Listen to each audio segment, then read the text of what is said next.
ตอนบ่ายของวันที่ 3 กรกฎาคม 2026 อยู่ที่สำนักงานนายกรัฐมนตรีพระธานสอนไซศรีพันดอนนายกรัฐมนตรีได้ต้อนรับและพบปะกับพระธานมินออนไลน์ประธานาธิบดีสาธารณรัฐสหภาพเมียนมาพร้อมด้วยคณะเนื่องในโอกาสเดินทางมาเยี่ยมยามทางรัฐกิจอยู่ลาวพระประธานนายกรัฐมนตรีได้แสดงความยินดีต้อนรับอย่างอบอุ่นและตีราคาสูงต่อกับการเดินทางมาเยี่ยมยามรัฐกิจของพระประธานมินออนไลน์พร้อมด้วยภรรยาและคณะซึ่งเป็นนิมิตหมายอันดีในการเสริมขยายและเพิ่มพูนคุ้นสร้างสายผูกพันมิตรภาพอันเป็นมูลเสื้อที่ยาวนานและร่วมมือกันใกล้ชิดฐานบ้านใกล้เฮือนเคียงที่ดีระหว่างลาวเมียนมา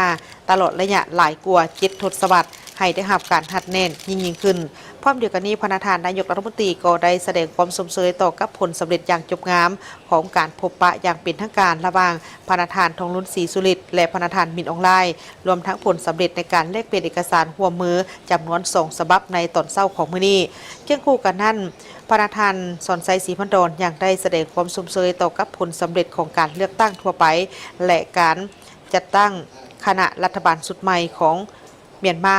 พร้อมทางได้แสดงความสมเสยต่อพระประธานมินออนไลน์ที่ได้รับการไว้เนื้อเสื่อใจจากประชาชนเมียนมาให้ดำรงตำแหน่งเป็นประธานาธิบดีแห่งสาธารณรัฐสหภาพเมียนมาและเชื่อมั่นว่าภายใต้การนำพาอันปีศาจสามารถของพระประธานสหภาพเมียนมาจะสืบต่อได้รับการพัฒนาให้เจริญก้าวหน้าประชาชนมีความอยู่ดีกินดีการเดินทางมาเยี่ยมยามรัฐกิจในครั้งนี้แสดงให้เห็นถึงการให้ความสำคัญและถือเป็นบุริมสิทธิ์สูงของการนำของสาธารณรัฐสหภาพเมียนมาที่มีต่อสายผูกพันมิตรภาพอันเป็นมูลเสื้อความสามัคคีหักแพงและการร่วมมือใกล้ชิดฐานบ้านฐานประเทศใกล้เคียงระหว่างลาวและเมียนมา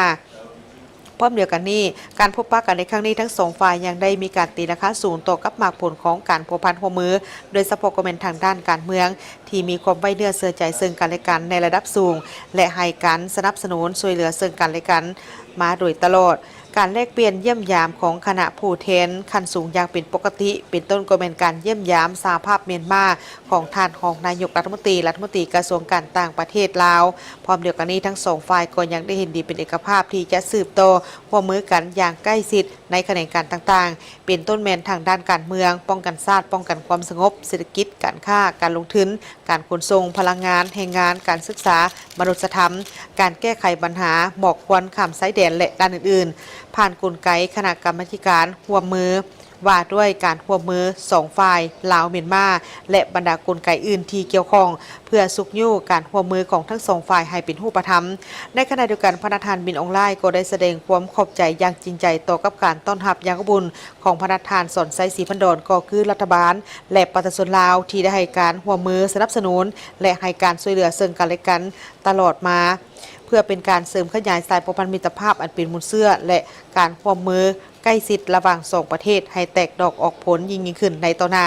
พร้อมเดียวกันนี้พระประธานมินออนไลน์ก็ได้แสดงความสมเสยต่อพระประธานสอนไซศรีพันดอนที่ได้รับการเลือกตั้งให้ดำรงตำแหน่งเป็นนายกรัฐมนตรีแห่งสาธารณรัฐประชาธิปไตยประชาชนลาวภายหลังที่สำเร็จการพบปะบรรดาการนำของสาธารณรัฐประชาธิปไตยประชาชนลาวพระประธานมินออนไลน์พร้อมด้วยภรรยาและคณะก็จะสืบต่อเดินทางไปเยี่ยมยามนครหลวงพระบางเมืองมรดกโลกเพื่อเยี่ยมชมวัดวาอารามปุษณียสถานและบรรดาสถานที่ท่องเที่ยวที่สำคัญทางด้านประวัติศาสตร์ของสาธารณรัฐประชาธิปไตยประชาชนลาว